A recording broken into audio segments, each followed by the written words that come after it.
Me llamo Sofía, tengo 32 años y soy diseñadora gráfica. Mi vida, hasta hace 6 meses, se medía en paletas de colores, plazos de entrega y el olor a café que Marcos me preparaba cada mañana. A Marcos, mi esposo, lo conocí a los 25 en una fiesta de un amigo en común. Él, con 27 años y una carrera de arquitecto que apenas despegaba, tenía esa mezcla de ambición y calidez que me desarmó por completo. Fue una de esas conexiones que se sienten predestinadas. Hablamos durante horas, ignorando a todos los demás, sobre cine francés, el brutalismo en la arquitectura y nuestro sueño compartido de tener un perro golden retriever llamado Bruno. Nuestra relación se construyó sobre cimientos que yo creía de granito. Los primeros años fueron una película de cine independiente, paseos por la ciudad buscando edificios con historias, cenas improvisadas con vino barato y pasta, y noches enteras trabajando codo a codo en nuestro pequeño apartamento, yo con mi tableta gráfica y él con sus planos. Éramos un equipo. Él celebraba mis logros como si fueran suyos y yo era su mayor defensora cuando las cosas en su estudio se ponían difíciles. Nos casamos a los 29 en una ceremonia civil, íntima y sencilla, rodeados de la gente que nos quería. Juramos ser el refugio del otro, el ancla en la tormenta. Y durante años lo fuimos. Nuestro vínculo era de una complicidad casi telepática. Yo salía cuando necesitaba espacio y él salía cuando yo solo necesitaba que me abrazara sin decir una palabra. Éramos, por eso creía yo, la prueba de todo. En su estudio de arquitectura había una colega, Valeria. Según Marcos, era la encarnación de todo lo que él detestaba en el ámbito profesional. Es una trepadora, Sophie, me decía mientras cenábamos. Le roba las ideas a los demás. Siempre está buscando cómo quedar bien con los jefes. Es insufrible. Yo asentía, escuchando sus quejas con empatía. Pobre de ti, tener que aguantarla todos los días, le respondía, sintiendo una punzada de compasión. Sus descripciones eran tan vividas que yo misma había construido una imagen mental de Valeria, una mujer fría, calculadora y sin escrúpulos. A veces, cuando Marcos llegaba tarde y frustrado, yo bromeaba. Otra vez la víbora de Valeria te ha hecho la vida imposible.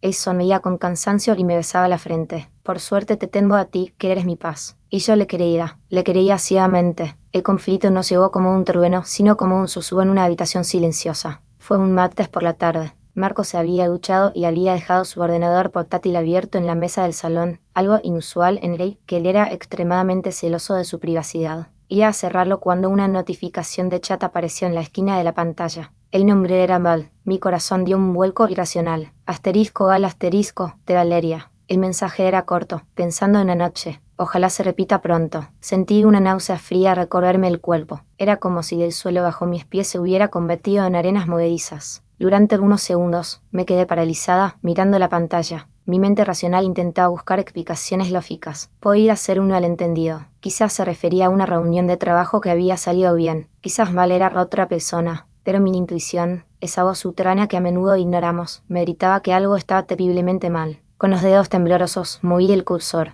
No quería invadir su privacidad, pero ahora esa frase era una puerta entreabierta a un abismo que necesitaba entender. Hice clic en la ventana del chat, y entonces, el mundo que había construido con tanto esmero durante 7 años se derrumbó. No era solo un mensaje. Era un historial de meses de conversaciones. Leí frases que me apuñalaron el alma, una por una. Eres mi refugio, Val, la única que me entiende de verdad. Contando los minutos para nuestro próximo viaje de trabajo. Anoche, cuando llegué a casa, tuve que fingir que estaba cansado. Ojalá fuera tu brazo el que me rodeara y no el de ella. Amo tu pizza. La de ella se ha vuelto un ruido de fondo. Y luego estaban los mensajes de ella, llenos de una complicidad íntima que me revolvió el estómago. Paciencia, mi amor. Pronto todo esto pasará. ¿Cómo puedes soportarla? Eres un santo. ¿Te acuerdas lo que hablamos? Tú mereces ser feliz. La mujer que él describía como una víbora era su refugio. La persona que supuestamente odiaba era el amor de su vida. Cada queja, cada historia de frustración laboral que me había contado sobre ella no era más que una coartada, un teatro macabro en el que yo era la única espectadora que no conocía el guión. Recuerdo de todas las noches que llegó tarde culpando a un proyecto urgente. Las veces que su teléfono sonaba y él se iba a otra habitación para contestar, diciendo que era un cliente pesado. El viaje de fin de semana a un congreso de arquitectura del que volvió extrañamente distante. Todo encajó. Las piezas del rompecabezas formaron una imagen monstruosa de traición y mentira. No lloré, no grité. Sentí un frío glacial apoderarse de mí. Cerré el portátil con una calma que me sorprendió a mí misma. Me senté en el sofá y miré por la ventana. La ciudad sería su ritmo, ajena a mi catástrofe personal. En ese momento, una claridad brutal se instaló en mi mente. No había nada que salvar. No había malentendido que aclarar. Esto no era un error, era una elección.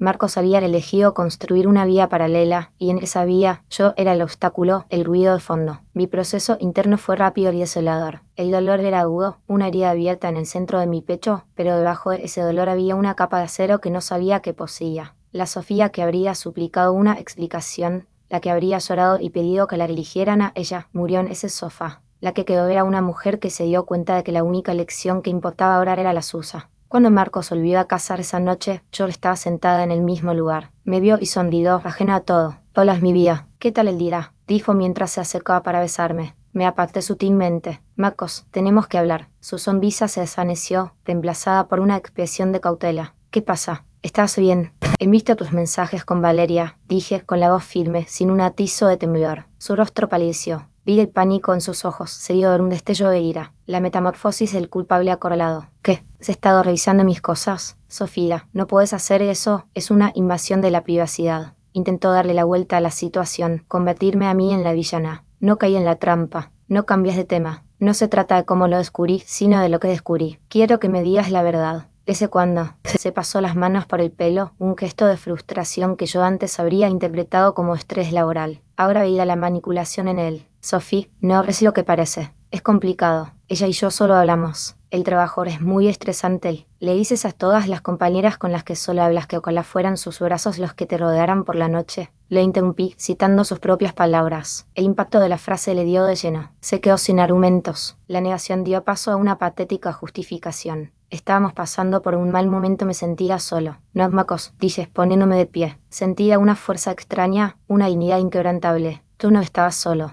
Yo estaba aquí, cada día, apoyándote, creyendo en ti, defendiéndote de la víbora que, resulta, era la mujer con la que estás construyendo una vida a mis espaldas. El único que estaba solo eras tú en tu mentira». Entonces empezó la fase de las súplicas, las lágrimas. «Fue un error, Sofía. Te lo juro. Le dejaré. No significa nada. Te amo a ti. Por favor, no me dejes». Lo miré y por primera vez en 7 años no vi al hombre del que me enamoré. Vi a un extraño, un cobarde. «Se acabó, Marcos», dije con una calma definitiva. «No hay nada que discutir. Quiero que recojas tus cosas y te vayas. Esta noche». «¿Qué? No puedes echarme. Esta es mi casa también», gritó, suplicando y amenazando a la vez. «Legalmente, el apartamento está a mi nombre porque se compró con la herencia de mi abuela. Moralmente, has perdido todo derecho a llamarlo hogar. Tienes 1 hora para hacer una maleta con lo imprescindible. El resto te lo enviaré a donde me digas». No hubo más discusión. Mi frialdad lo desarmó. Mientras él recogía sus cosas entre sollozos y susurros de por favor, yo entré en mi estudio y empecé a trabajar. No por necesidad, sino como un acto de afirmación. Mi vida no se detenía por él. Mi mundo seguirá girando. Cuando salió por la puerta, ni siquiera levanté la vista. Escuché el clic final, solo entonces me permití respirar hondo. No sentí tristeza, sino un alivio inmenso. El aire de mi casa ya se sentía más limpio. A la mañana siguiente, a las 9 en punto, un cerrajero estaba cambiando la cerradura de mi puerta. El sonido del metal nuevo encajando en su lugar fue la primera nota de mi nueva vida. Ese mismo día, llamé al banco y cancelé nuestra tarjeta de crédito conjunta. Transferí la mitad del dinero de nuestra cuenta de ahorros a una nueva, solo a mi nombre. Luego entré en mis redes sociales y lo bloqueé él y la Valeria. Sin tramas, sin publicaciones crípticas. Simplemente desaparecieron de mi universo digital. Pasé el fin de semana empaquetando sus pertenencias. Cada objeto que tocaba, sus libros de arquitectura, su ropa, los regalos que me había hecho, lo metía en una caja sin sentimentalismo. No eran recuerdos de un amor perdido, eran las pruebas de una gran mentira. Contraté un servicio de mensajería y envié las 20 cajas a la dirección de su oficina. Hablé con mi mejor amiga Clara. Le conté todo de forma concisa y directa. «¿Estás bien?», me preguntó con la voz cargada de preocupación.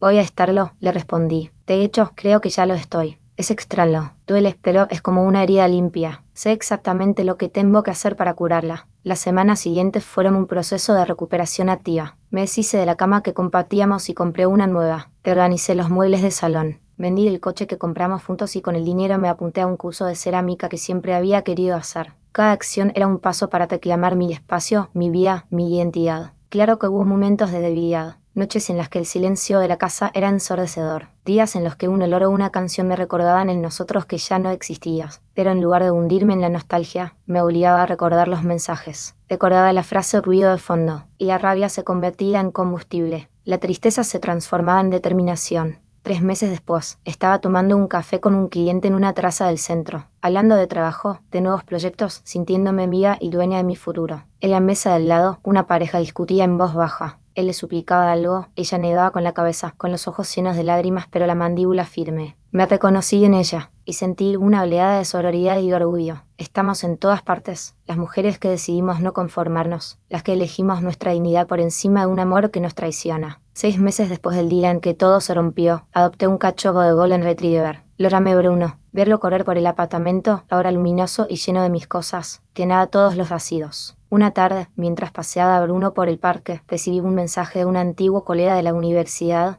Daniel, con el que me había reencontrado en un evento profesional. Hola Sofía, sé que es un poco repentino, pero me preguntaba si te gustaría tomar un café algún día. Sin presiones. Leí el mensaje y sonreí. Era directo, respetuoso, simple. Miré a Bruno, que tiraba de la correa, ansioso por seguir fugando. Miré el cielo azul. Y por primera vez en mucho tiempo sentí una genuina y ligera expectación por el futuro. No necesitaba a nadie para estar completa, ya lo era. Pero la idea de compartir un café con alguien que empezaba como una pregunta honesta y no como una mentira elaborada, se sentía como una brisa fresca. Te escribí mi respuesta, me encantaría. ¿Qué tal el viernes? Envié el mensaje y guardé el teléfono. El amor no debe doler de esa manera. No debe humillarte, ni convertirte en un secreto o en un daño colateral. El amor de verdad, al menos la vida que yo quería construir, debía ser como ese día en el parque, soleado, claro y lleno de una paz que no estaba dispuesta a volver a negociar por nadie. Había elegido el respeto propio y esa elección me había vuelto la vía.